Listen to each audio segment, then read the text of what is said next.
দাগ ভালো নাকি খারাপ? জামা কাপড়ে দাগ কেউ পছন্দ করে না, চরিত্রে দাগ সে তো ভয়ঙ্কর।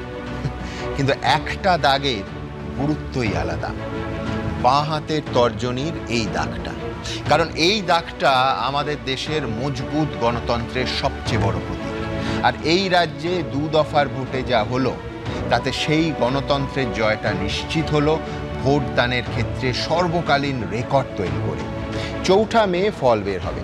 সেদিনই যে দলই জিতুক, পরিবর্তন হোক বা প্রত্যাবর্তন, 2026-এর এই ভোটে মানুষের বিপুল অংশগ্রহণ আর রেকর্ড সংখ্যক ভোটদানি বলে দিচ্ছে আসলে গণতন্ত্রের জয় হয়েছে।